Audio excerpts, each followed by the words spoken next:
All right, I'm going to leave this poll up for another minute or so as I sort of get started this morning. First, I want to just say a big hello to everyone, and I'd like to personally welcome you all to day 3 of LMS Week. My name is Mike Indeglio, and I'm an instructional designer here at Schoology, and I've had the privilege of working here since almost the beginning, and I'm really, really excited to be a part of our first big LMS Week.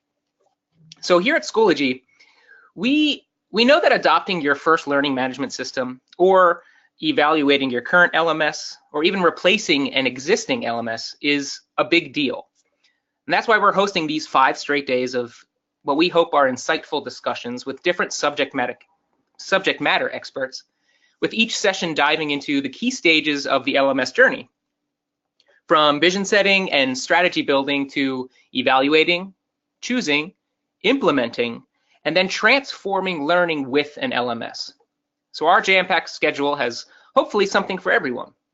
And if you haven't signed up for any of our other sessions, I do encourage you to revisit the landing page at schoology.com/LMS-week and see what we've got planned.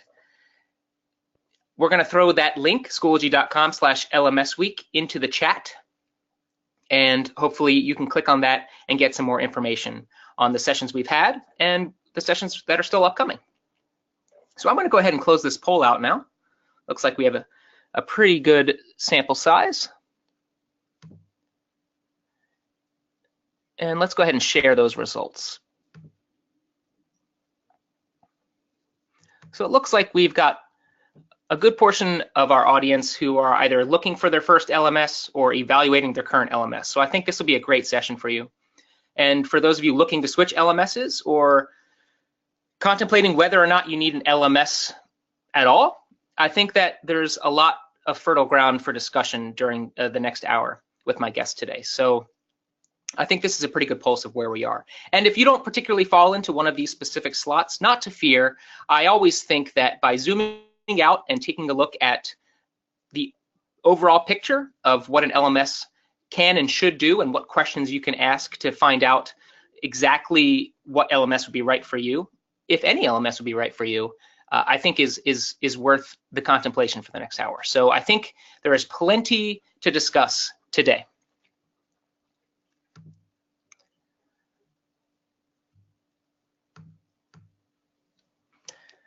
So here is what we've had for LMS Week thus far. We are on day 3. Today is key considerations when selecting an LMS for your school or district. And today, Bob Schutz, Technology Coordinator at Township High School District 211, and myself will discuss what we are calling the key considerations and questions that you should ask before selecting an LMS. To back up a little bit, Monday's webinar explored vision setting and what that means for positioning your EdTech strategy and district up for long-term success. Tuesday discussed what you need to know about today's modern LMS. Tomorrow, Thursday, is all about LMS implementations. And then we'll close out the week on Friday with 4 practitioners sharing their tips on leveraging the LMS to enhance learning. So a lot of great stuff still on the docket. So you can learn, one more time, I'll plug it once more, you can learn more about all of this at schoology.com/LMS-week. I also wanted to note that after this webinar, we'll be sending out a short feedback survey so that you can tell us what you thought about the content, and you can look forward to that in your email. Finally, you can follow along with LMS Week on Twitter with the hashtag LMSweek. Once again, that's hashtag LMSweek. So use that hashtag and tweet at Schoology to let us know that you're out there participating and listening. Okay, now that we have all of that out of the way, today's focus, key considerations when selecting an LMS for your school or district. And I am so thrilled to have joining me today, Bob Schutz, Technology Coordinator at Powhatan High School in Illinois. Bob, welcome to LMS Week here at Schoology. Thank you, Michael. Glad to be here. And thank you to everybody at Schoology for allowing me to be a part of this conversation. I'm pretty excited about it. I thought the poll results are kind of interesting. And like you said a few minutes ago, I think we'll be able to chew on stuff that's flavorful for everybody that's joining us today. I really want to jump right in, Bob, but if you want to just take a second and let everyone listening, if they're not aware of you or your work, just a quick background of where you're coming from and what you've spent the past 25 plus years doing in education. Yeah, good question. Thank you, and hello, everybody. I am talking to you from our media center at Palatine High School. So my office is in the middle of the high school, so I am surrounded by curious students interested in what I'm doing. But for about the past 15, 16 years, I've been a technology coordinator at our school. And we are a district of about 12,500 students. We have quite a range of cultural, ethnic, and economic background. So we serve a wide, differentiated clientele. And so my job is to facilitate learning with a technology sort of slant or angle. And I love my job. Every day is different. Every day brings a new challenge. We have been on board with Schoology for the past several years. And during that time, I've been fortunate enough to contribute to the Schoology community as an ambassador and a champion. So it's a thrill to be here today and to be part of something that I'm passionate about. Well, I'm thrilled to have you, and I'm looking forward to tackling some of these questions. You know, a lot of people think that an LMS is sort of a foregone conclusion, and I don't think that's the case. You know, as our poll results have indicated, there are still a lot of people determining whether their current situation is right for them, whether they need an LMS at all, and whether maybe they should jump ship and look for a better solution. So today, what we want to do is the following. One, we want to define the need. You know, what is an LMS? Let's take a look at what an LMS is and what you think it should be. And then we'll follow that up by discussing what are the questions you should be asking. What are the key considerations, as we've said, to really making an informed decision that's going to help not just your classroom, but the bigger picture, your institution, and all the stakeholders involved. And then we'll sort of summarize that, and hopefully we'll be able to walk through some questions that maybe our audience has. So during this presentation, feel free to use that chat window to ask any questions you might have, and we'll do our best. Bob and I will do our best to get to those questions for you. So that said, one of my key focuses this year is, no matter what I'm working on, is just take a step back, slow down, and take a look at the big picture. So I think it's best, real quick, to start at the beginning and define exactly what is an LMS, and whether that's the best way to determine whether it's something you really need. So Bob, I want to turn things over to you as someone who's gone through the process of evaluating and implementing an LMS. What is an LMS? Well, it's an interesting question, Michael, and honestly, I wasn't quite sure myself, but in looking it up through a quick Google search, Wikipedia says a learning management system is a software application for administration, documentation, tracking, reporting, and delivery of educational courses or training programs. Now that's, as a person who's kind of economic with my words, I immediately switch gears and I say, really, for us, an LMS is a place for learning. And so when you talk about learning, that could mean different things for different people. It could mean supporting a professional learning initiative. It could be supporting a co-curricular activity. So that sort of variety I think it's very interesting because it's in the eyes of the beholder as far as what an LMS is. You can see in this slide, a lot of times we like to say an LMS should empower students and teachers. And so we have some key points here into ways that we think an LMS should affect your educational environment. And if you want to touch on that. Yeah, thank you. These are interesting bubbles here. A couple that stand out to me when you're talking about efficiency, for us and what I've seen at our school is when certain processes can be automated and efficiency can be added into the daily efforts of what our instructors have, that really empowers them to get to know their students better, to provide more personalized instruction, to become more innovative with their pedagogy. And so efficiency is an eye-catching thing for me, and I've seen it in action here at our school.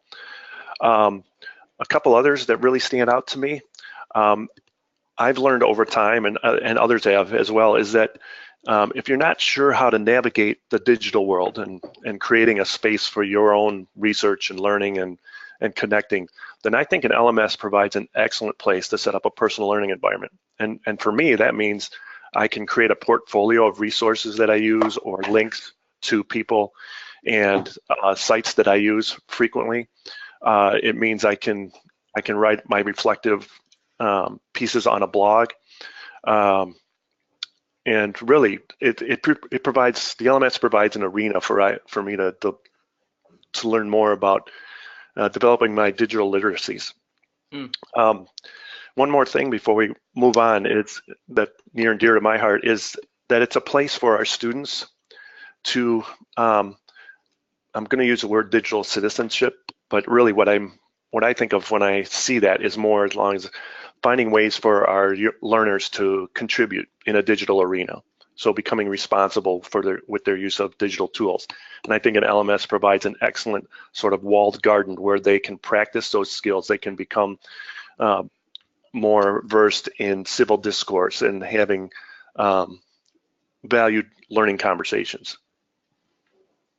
Yeah, I think that training wheels model is really important. I think a lot of people get caught up in the idea that technology is moving so quickly that it's sort of a sink or swim mentality. You sort of either just jump in and get and know how it works or figure out how it works, or you don't. And I think that an LMS really provides the opportunity for students and educators alike to really engage as on a like we said here, a training wheels type principle where you can sort of practice those skills and really learn that digital citizenship. Yeah, well said, Michael. So I think that's a decent attempt to define what an LMS can and should be. So I think now let's go ahead and jump right into the actual 10 questions that we've summarized that we think can help make the best informed decision in choosing an LMS. So Bob, I want to turn things over to you, since you have, like I said, gone through the process and made this and done this evaluation on your side. And I'm sure every few years probably reevaluate where you are and where you would like to be going. Yeah, and thanks, Mike. That's why I found the poll question so interesting, is that a few years ago, several years ago actually now, I was involved in looking for our first LMS, and we did look at a lot of different products. And we were also embarking on a one-to-one journey at that time. So there were a lot of plates spinning on sticks. But then here recently, within the last few months, we've also reevaluated the tools that we're using, not only the devices in our one-to-one program, but also the subscriptions and the other programming that we use as part of our learning environment. So the 39% of you that are evaluating your existing LMS, glad to see you here, because we've recently gone through that sort of process. And the nice thing for us is that it validated our earlier decision, so that those results were pleasing for us. And I think, the key part of this conversation here today is that, to me, great learning starts with some great questions. We want to make some informed decisions. How do we do that? I think we start off with some really pointed questions that are going to help us in our journey to get to the goals that we set for ourselves. So I think in my conversations with other people at Schoology and other educators, not only in our district, but in the area here where I work, I think these are some key questions that we've discovered really helped us make sound decisions.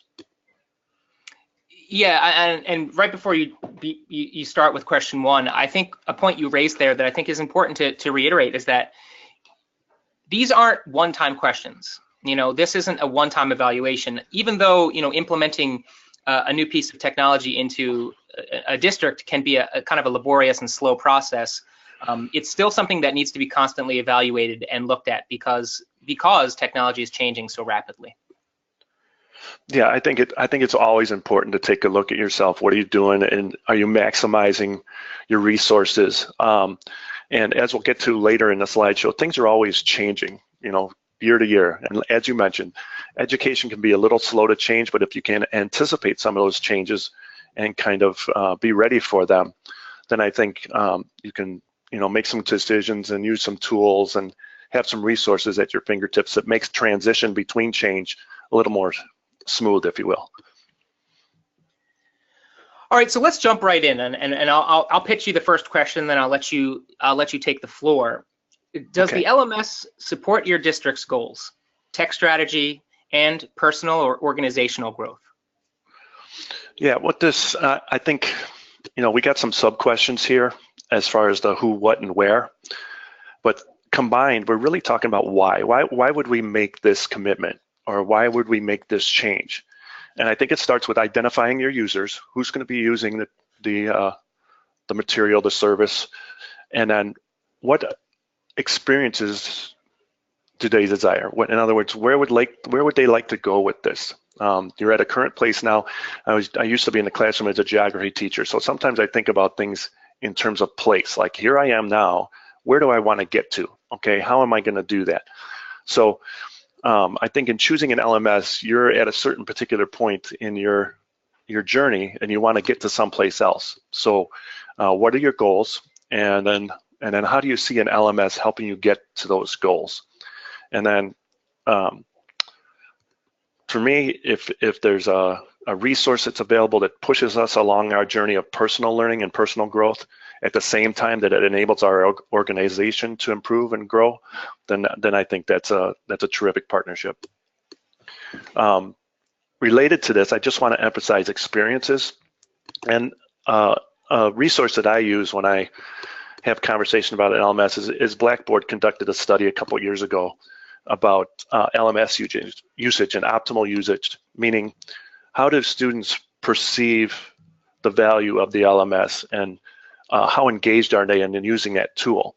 So at first blush, a lot of people that use an LMS will think, okay, well, how many features does it have? What does it do as far as providing assessments and for distributing assignments and course material? And that's all good, but really what the study found was those students that found the most satisfaction from using the LMS and were the most engaged with using a LMS were the ones that had the most interactive opportunities. In other words, opportunities to connect with other people, opportunities to have discussions.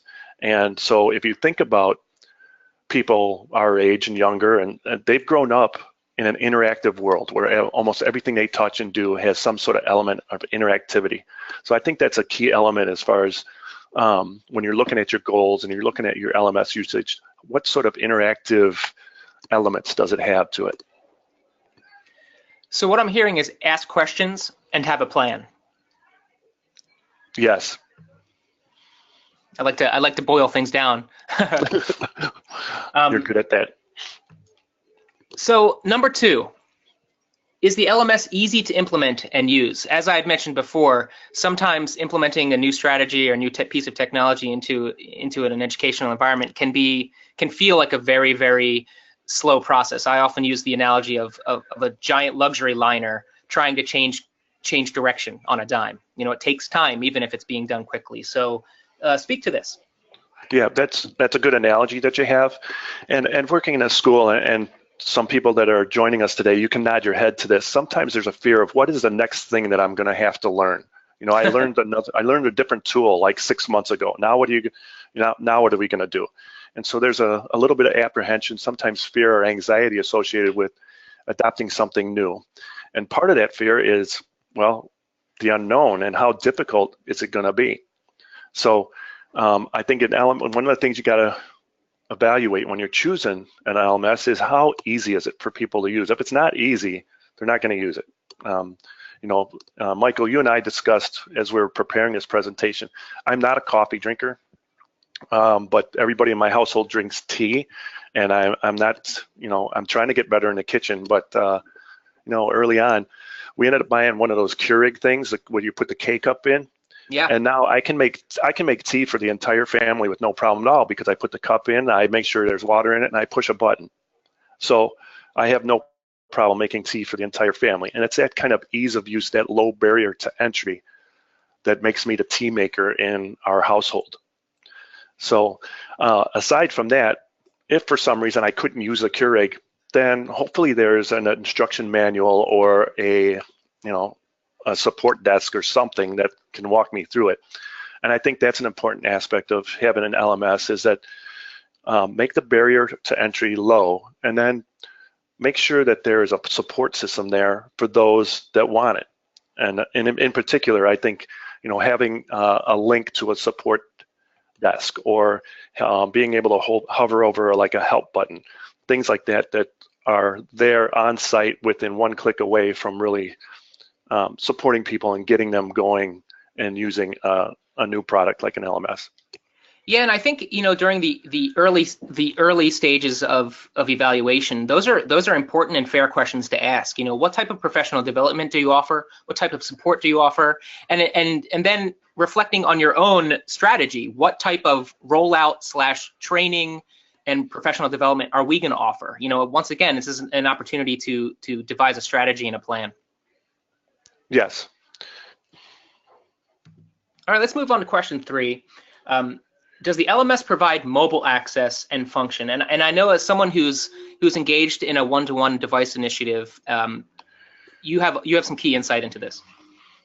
As I mentioned, our one-to-one initiative and our adoption of our LMS ran parallel. And I take that back. It wasn't exactly parallel. We actually chose the device first. We're one-to-one with iPads in our district.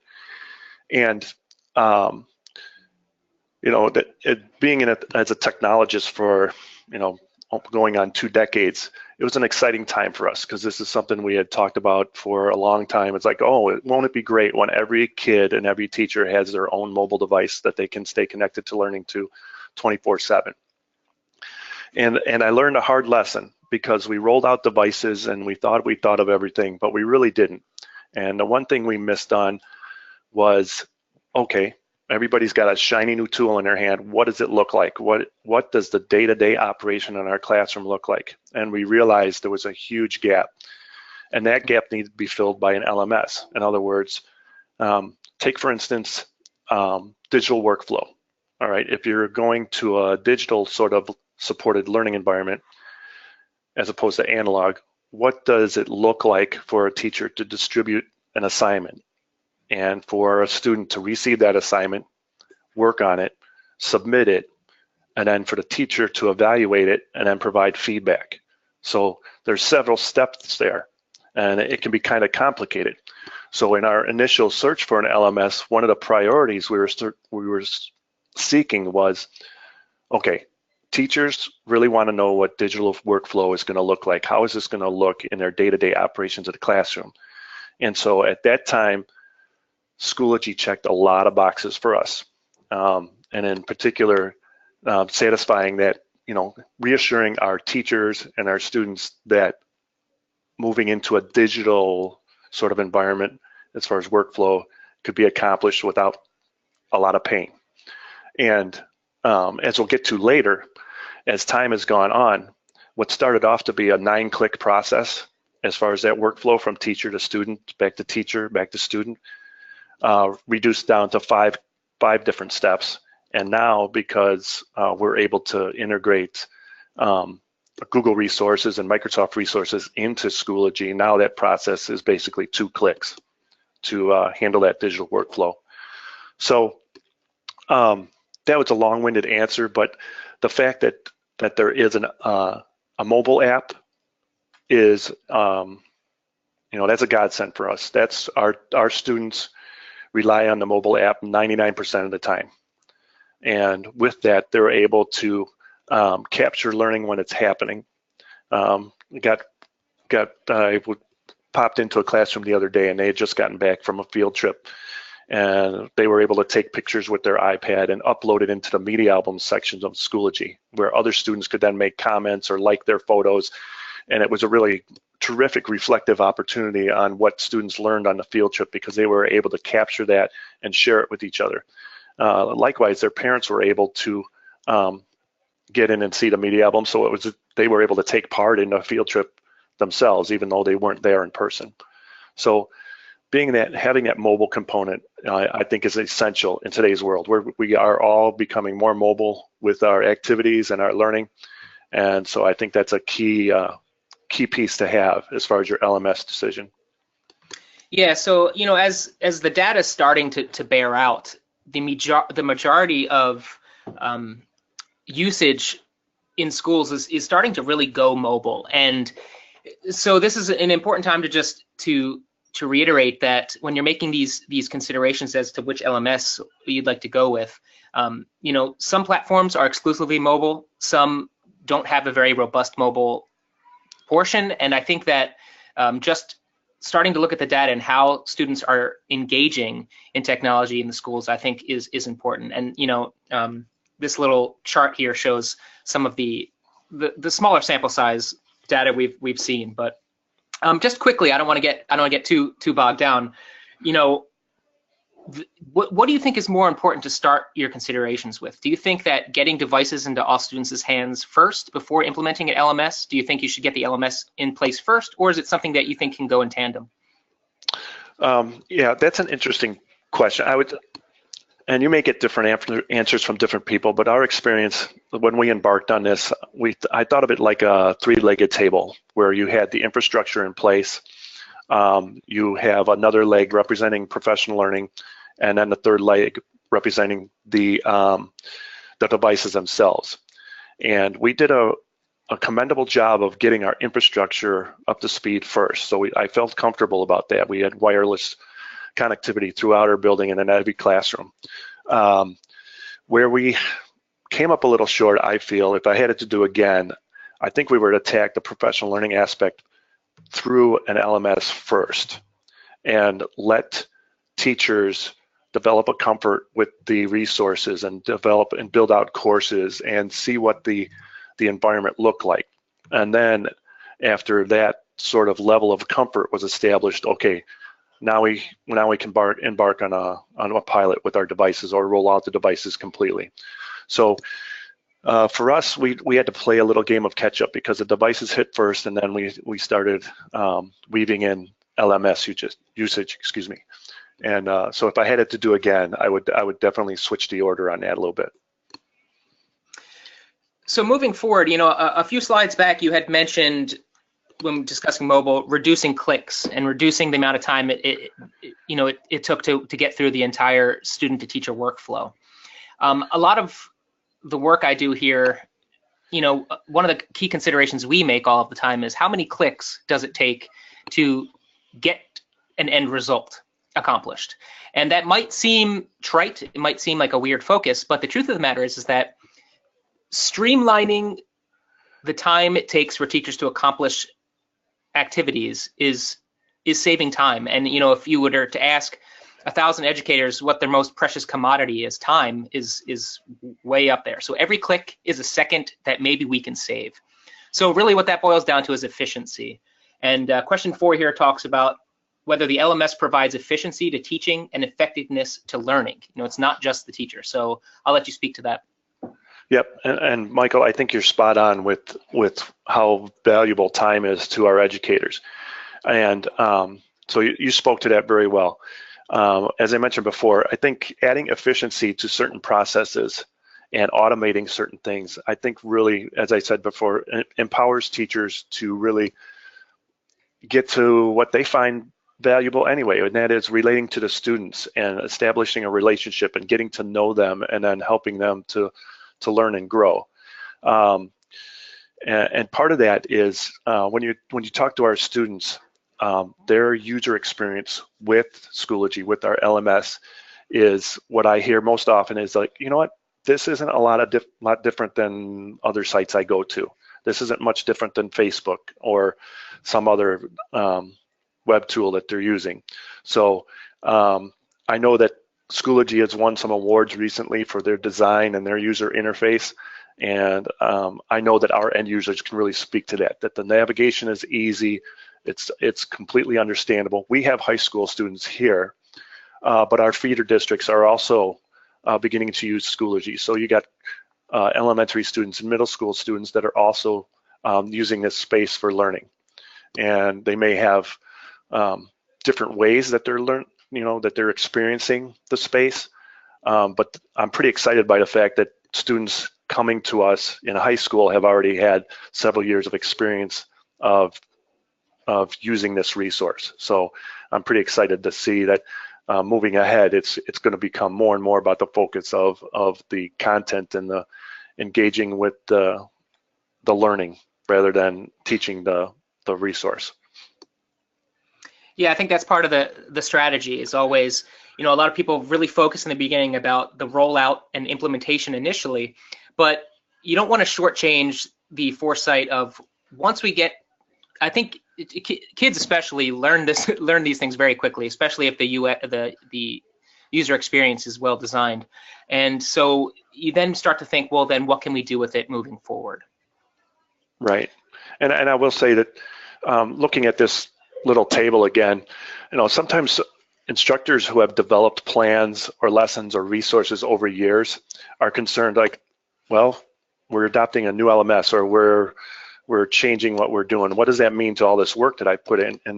And what we're finding really conveniently, or I don't know the right word to say, but it makes our teachers happy to know that the work that the resources that they've already previously built, for instance, item banks for assessments or whatever, that the fact that they can weave into the Schoology environment is very reassuring to them. They don't have to throw out everything they've done before, that they can make it work in this new environment. Yeah, and I think I'll make this final point. Is it's another question to ask. When you're evaluating different options, is once we make the conversion and we get some of our old quote unquote old work that we've done put into the system, am I going to have to continually re-input this information, or are there ways to save these resources and reutilize them? And I think Schoology puts a focus on that, and regardless of which LMS direction you go, that's something you want to know. Can we convert our existing materials, and can we use them moving forward? Right. So we'll go ahead and move to the midway point here. Does the LMS boost communication and collaboration? Yeah, and Michael, you and I were talking the other day, and we both agree that this is probably when you jump on board with an LMS, this is your key game changer right here. And it was for us. And really, it was our co-curricular activities that drove the early adoption. It was coaches and sponsors whose participants and their families were wondering, well, what's the practice schedule? How do we get game results? Do you share any pictures of the contest? That sort of thing. And so for us, it was the co-curriculars that really drove, as I said, our early adoption, and it spread from there. Our usage early on, about 5-6 years ago, spread from an in-district course of about 35 students that Keith Sorensen, a friend of mine, and also involved with Schoology, but we taught an in-district course that held 35 students. And so in 5 years' time, without a mandate, we're over 20,000 users. And so that kind of grassroots movement is reassuring that we're making some good choices, that we're asking some good questions. And as far as communication goes, our students, our staff, they really appreciate the fact that they can receive announcements and notifications, that there's, if something's going on, it's virtually real time. And whether they're using iPads or their cell phones, they can receive notifications on if something is coming due in their class, a calendar reminder that there's an assessment or quiz coming up the next day. And those helpful reminders help keep our students on task and moving in a good direction. Our PLCs rely on Schoology for sharing resources. Why recreate the wheel 5-6 times, hundreds of times, when they can get together and build out assessments or build out plans and share them in a collaborative space. I will say one thing that came on along with our LMS adoption that I did not anticipate, but I think it's maybe the most wonderful thing that's part of this, is the community that's tied with the LMS. In this case, the Schoology community. Thousands and thousands of people wrestling with the same issues you are, or developing plans, or asking questions. And so as I was thinking about today's um, webinar, I was thinking, okay, what about this journey is really, do I find the most satisfying? And it's really the community of support and the collaboration that's out there, all because of this shared learning space. As I mentioned, there's public resources. You can share resources amongst your school-based group or district-based group. And so that sort of, you heard the adage, sharing is caring. And so we got a lot of sharing going on, and that's really gratifying to see. So, this question number 5, maybe it should be closer to the top. I don't know if we're ranking questions or not, but I agree with you, Michael. It's what we talked about the other day. The communication and collaboration piece is, it's paramount. And I think it ties back to that time saving we talked about before. Think about how difficult it can be to schedule meetings, department-wide or school-wide. Time is of the essence, and it's very difficult to do. But imagine being able to facilitate those conversations asynchronously, through group discussions. Imagine being able to, this is anecdotal, but my niece is in elementary school. They're also a Schoology school, and she was on her iPad last week and just kind of staring at her iPad, and I kept asking what she was doing, and she was waiting for a Schoology announcement to come in saying that there was no school for snow. So I find that to be really gratifying. Additionally, one last thing I'll say is, in the early days of Schoology, the LMS, we would pop into a lot of the Schoology-wide groups to kind of answer questions and facilitate conversations. And it's been so great over the past few years to be able to drop out of that and see how self-contained and self-sufficient those conversations are, and just the amazing, like you were saying, sharing of resources, lesson plans, activities, ideas, is in our groups and communities is really something, an element that is often overlooked, and I think really vital, like you mentioned. Yeah, and you said that quite well. And I will say, just to close out on that sort of theme, is that when you embark on digital learning or a blended learning environment, that's a key aspect, that you can break through the bounds of your physical space in the classroom, and on also your limitation, whether that's a 50-minute class period or what have you. So the fact that learning can be extended indefinitely is a key piece of that. So then once you've made the decision to get into an LMS, the question becomes, it's collecting a lot of your data. And so this next question revolves around, does the LMS you're considering provide easy access to that data, and is that data usable? So I'll let you speak to this, because it's a delicate balance that needs to be struck between too much information, not enough information, and what can you do with the information? Yeah, you're right, Michael.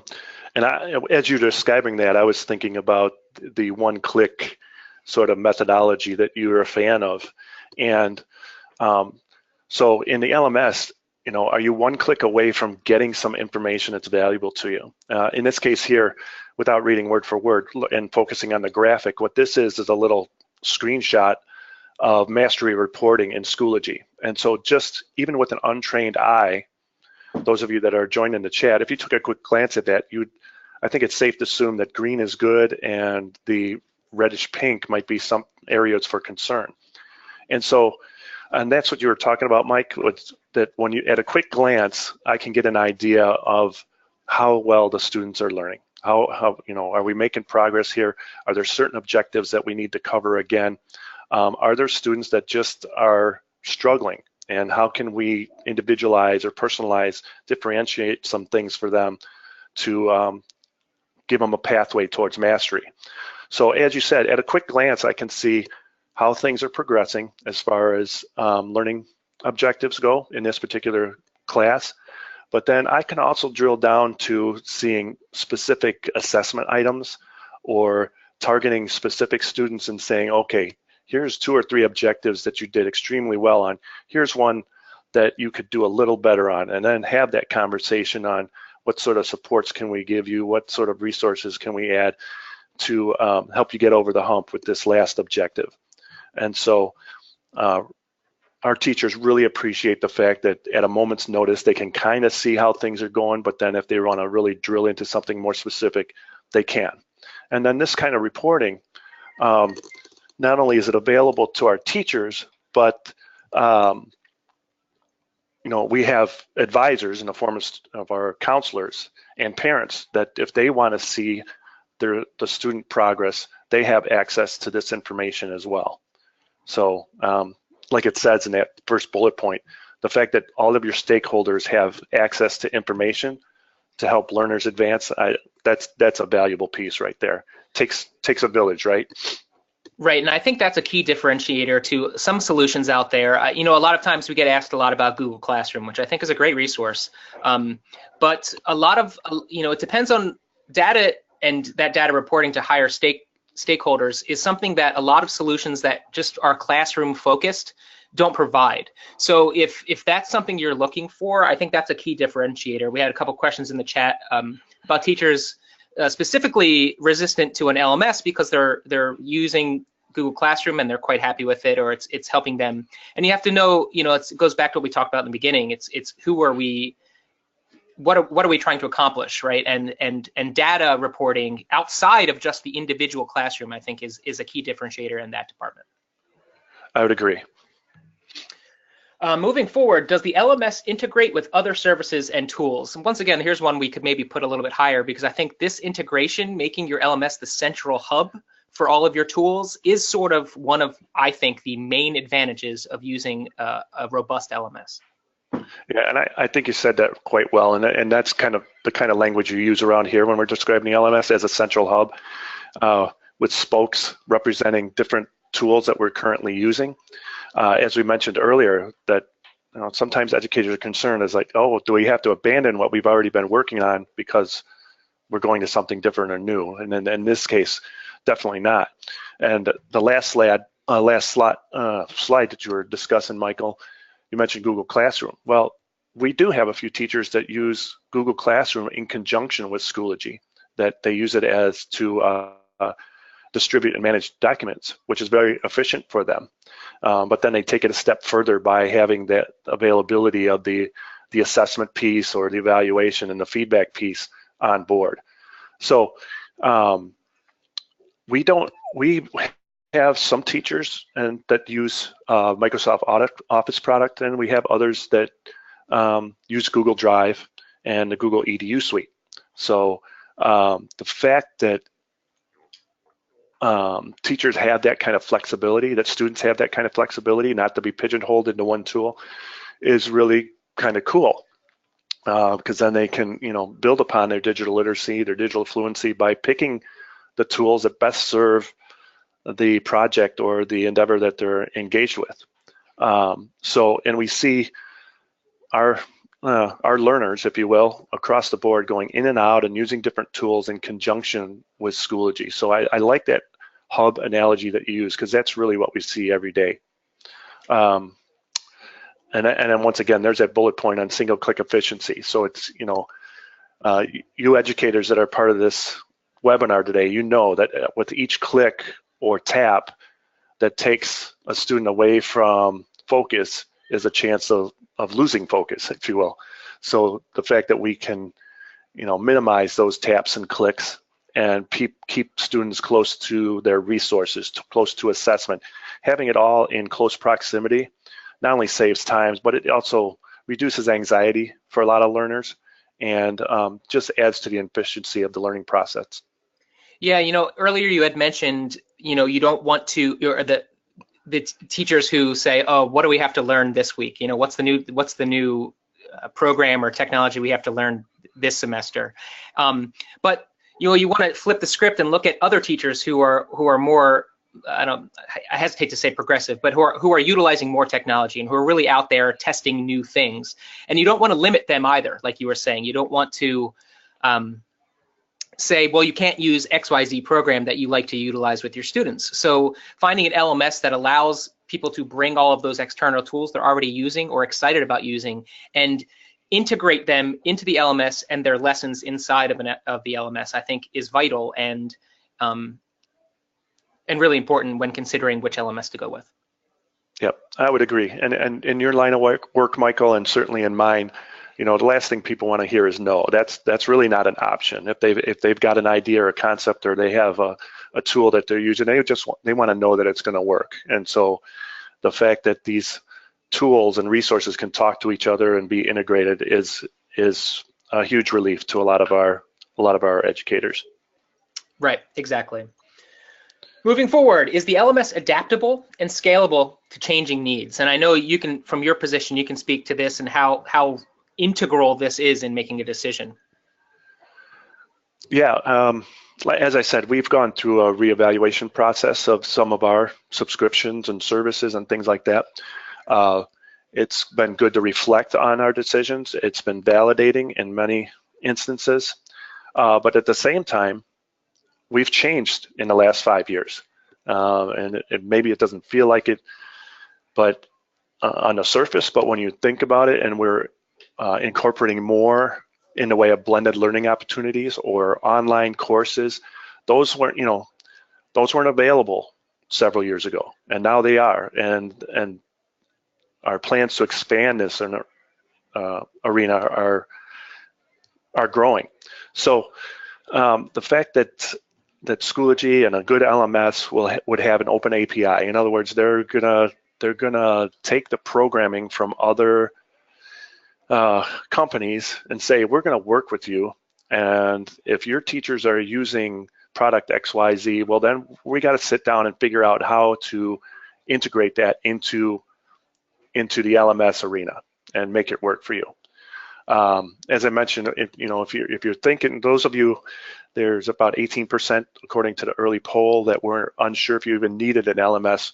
Well, the question I have is, well, if you're going to offer blended learning opportunities, or you're going to digitize your content, or you're going to try and make a worldwide sort of connection, you're going to embark on a global learning initiative, then I'm wondering how you do that without an LMS as your hub, as your centerpiece for that sort of engagement.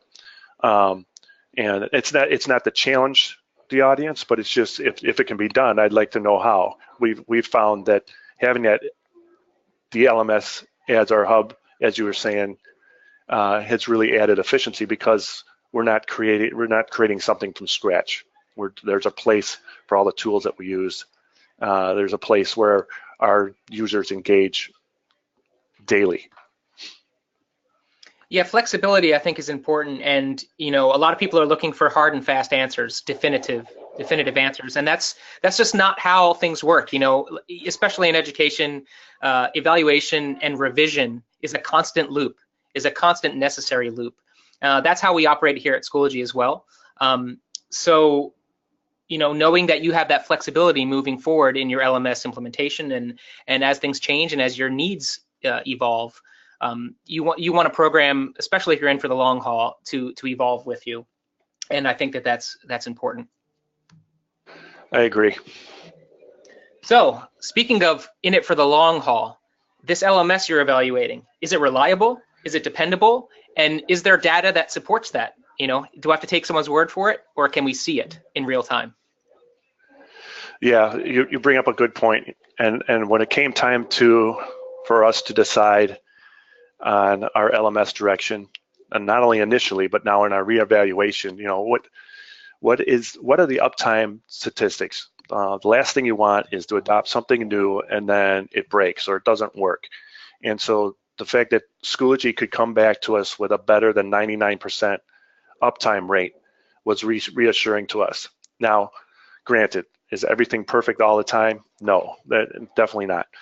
But it's also good to know that through our enterprise subscription, that we have access to 24/7 support. So even if it's in the middle of the night and for some reason I'm up brewing tea in the kitchen and I see that there's a partial outage or something, I have a lifeline to somebody that I can say, hey, I got a couple teachers and I don't know what they're doing up in the middle of the night, but they're grading assessments and they've run into this issue, and I'll get a response in minutes, and usually 9 times out of 10, I have a resolution within an hour. It's reassuring for our users to know that they can go to the LMS status board, the Schoology status board, and see that everything is operating normally, because maybe, as we've talked about, when we're integrating several systems and maybe there's a hiccup somewhere on the network, okay, let's look for the cause. And if we can see all green status lights on Schoology, then we can look to something else as far as maybe where the weak link is. So that's a time saver as far as me providing technical support. So, and then thirdly, and in reflecting on this slide when we were preparing for this webinar, and I didn't consider the strength of this, but I'm really reconsidering it now. The fact that Schoology listens to us is a huge thing. They've been to our school, they've been to our district, and they've asked our end users, what are the things that you're trying to accomplish? What are the problems that you're trying to solve? And the fact that they're able to communicate their product vision and their roadmap makes decision-making easier for us, because we can say, you know what, that's a place where we would like to go to, you know, as far as personalizing learning and to offer individualized methods of instruction or gamifying activities in the classroom. So knowing that you're kind of in lockstep with the product you're using, I think is very valuable. And I think we'll close almost where we started, with listening. What is the feedback from your faculty and your students? You know, a lot of LMSs have freemium versions. Maybe you have some grassroots support from teachers evangelizing a certain product.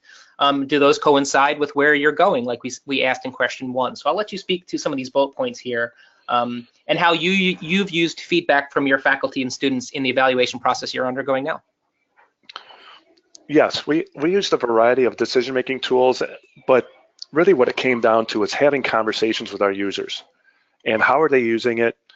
What are they seeing as the most valuable aspects of it? And then conversely, are there still gaps that we can fill? What's lacking? And so have those conversations too. And really, it's just as we talked about with an earlier slide, question number 1, it can really be boiled down to the why question. You know, once again, why are we doing this? And when you're answering the why question, then other things seem to fall into place. But I think it's conversations with stakeholders, whether that be your teachers, your parents, your administrators, you know, having those conversations, finding out what the needs are, and then feeling confident that the LMS, by leveraging that you're gonna fill those gaps, you're gonna meet those needs. We did, in our reevaluation process here within the last year, we looked at several products, and they were all terrific products. But as I said, when we really boiled it down to the conversations we were having, when we looked at our decision-making tool, which we were able to quantify survey results, you know, it was a resounding validation of the choice that we made. And looking back in the past several years, we also, as I said, we reevaluated also our device choice, and we ended up staying the course with the way we were going.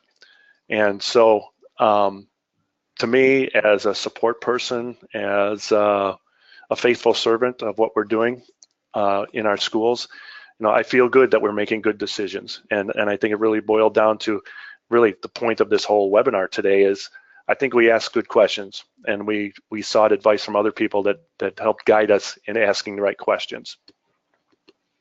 Yeah, asking questions, evaluating, and having a firm plan for what you need and what you need to accomplish, I think is really kind of one of the main key considerations here, is asking questions and defining the why. I think, as you so eloquently said previously. You know, a great quote here we wanted to throw in: the LMS is an essential ingredient of successful blended learning. Without an LMS, student performance remains virtually unaffected. And, you know, that why, and our mission here at Schoology is advancing what's possible in education. And what an LMS in its perfect form should do is really streamline that process and help you advance what's possible with education inside of your environment, your district, your school, and all the stakeholders involved. I think it's important. I also wanted to point out that you were really great in covering most of the questions here. I wanted to take a quick second and just point out, just throw a couple curveballs your way. This is a great question that we deal with internally a lot, and I'd like to throw it your way just for your opinion. We have a question from Janelle, who's asking if you have any quick tips for dealing with copyright best practices for teachers posting materials to Schoology. Oh, that's a great question, Janelle, and it's something we wrestle with constantly. And I think that's really a commitment to professional learning in your building. And part of that goes to the heart of your students understanding what copyright infringement means. And more often, what we're finding here lately is that we're not buying as many textbooks, but what we are, if we buy a copy or two, one of the purchasing criteria is that they have the digital ancillaries available when we purchase. And then we also confirm that those ancillaries, those support materials, that we can put them on our LMS or we can share them across our network. And as long as we've checked those boxes, more often than not, we're able to do that. But your question is a fair one. With that, it is difficult to monitor those things all the time, but it comes with, having successful communication and the do's and don'ts, and just having those conversations about what copyright infringement is, and meaning that you can't, photocopy an entire textbook and then post it on your Schoology course. Yeah, great opportunity once again to revisit the idea of digital citizenship. That's once again, this is a new frontier, this technology explosion, and most of our lives are lived online moving forward. So this is a great fertile ground for exploring those concepts and exploring kind of the challenges and coming up with strategies moving forward. So I wanted to put up our contact information on screen here. If you want to follow or get in touch with myself or with Bob, especially check out Bob's website, as I find it to be a great resource and always some interesting content there. And let's see, I'll leave that up on the screen for just a second. Just to touch base, I want to let everybody know that yes, we will be making the various webinars available. So we'll make sure that information gets out to everyone. Yeah, it's shaping up to be a terrific week. While there's a pause in the action, I should throw out some gratitude towards Kelly Adey and David Wallace, who presented on Monday about having a vision for adoption. And then yesterday's webinar with Adam Larson and Tim Holt, that was interesting as well, as far as exploring the various features that they're utilizing down in El Paso. So, I don't know about everybody else on the webinar, but selfishly, I'm thoroughly enjoying LMS week, and I'm looking forward to the next couple days as well. Yeah, and if you happen to miss those early sessions, once again, don't fear. We're going to get the recordings of all webinars sent out by the end of this week, is what I'm told. So that's really great. And if you're interested in learning more about Schoology's LMS, as Bob's mentioned, that's what they're utilizing, and we do encourage you to visit schoology.com/demo, and you can request to speak to a member of our team, and we'll set something up with you.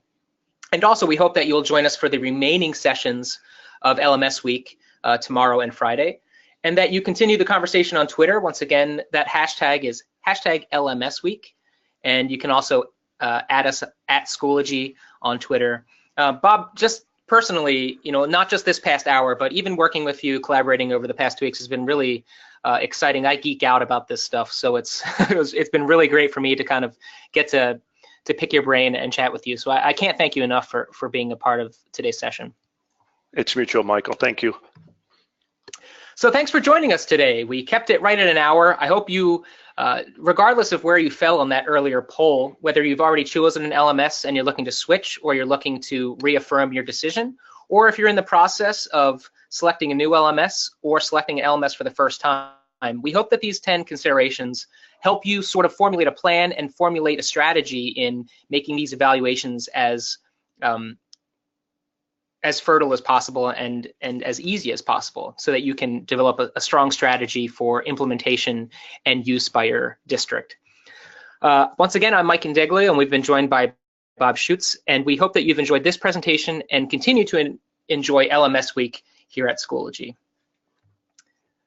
With that, we say goodbye, and Bob, once again, thanks for joining us. Thank you, everybody. Have a good day.